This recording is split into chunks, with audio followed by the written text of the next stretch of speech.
Hello friends, good afternoon সকলকেই। তো আজকে আমি রাজমা করেছি। তো রাজমা প্রথমে আমি ধুয়ে নিয়েছি, তারপরে আমি একদিন ভিজিয়ে রেখেছিলাম জলে। তারপরে দেখুন আমি রাজমাটাকে আবার ধুয়ে জলে সিদ্ধ করতে বসিয়ে দিয়েছি।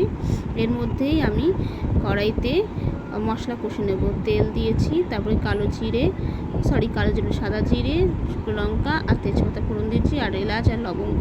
তারপরে পেঁয়াজ দিয়ে দিয়েছি। আর এর মধ্যেই আমি যে মশলাগুলো দেখিয়েছিলাম, ঝাল, পেঁয়াজ, আদা, রসুন, কাঁচা লঙ্কা, টমেটো সহ পেস্ট করে নেব। এবার পেঁয়াজটা লাল হয়ে আসলেই আমি এই টমেটো আর সহ মশলা পেস্টটা আমি দিয়ে দেবো।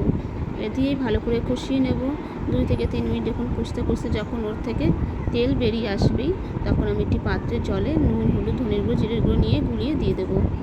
এবার দেখুন এরপরে আর একটু কষিয়ে নিলে ওটা 1 চামচ ভিনিগার দেবো। তারপর আরও 2 মিনিট কষানোর পর আমি আলু দিয়ে কষতে লাগবো। আর এবার দেখুন রাজমাটা আমি কিন্তু তুলে নিয়েছি। কি কালার বেরিয়েছে দেখেছেন? আমি রাজমা থেকে 2-3 বার আবারও ধুয়েছি ঠান্ডা জলে। ধুয়ের পর আমি রাজমা দিয়েছি।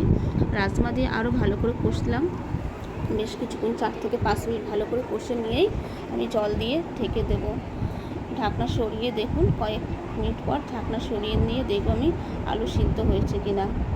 এরপরে আমি চিনি দেবো। চিনি দেওয়ার কিছুক্ষণ পরে আমি স্বাদ মতন চিনি দেবেন। আপনারা যেটুকু চিনি দিতে চান কিংবা স্কিপ করলে করতে পারেন।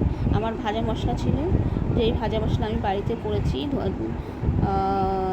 যেসব গোটা জিরে, গোটা গোলমরিচ, আরও অনেক কিছু দিই, সেটা আমার একটা ভিডিও দেওয়া আছে। ওটা দেওয়ার পরেই আমি গরম মশলা দিয়েছি। যখন ফুটে এসছে, ঘন হয়ে এসছে, তখনই আলুটা টিপে টিপে দিলাম, সমস্ত কিছু আর ভালো করে ঘুটে নিলাম। তারপরে ধনেপাতা দিয়েছি। আমার হয়ে গেছে রাজমা। ভালো লাগলে অবশ্যই লাইক শেয়ার করে দেবেন আর সাবস্ক্রাইব অবশ্যই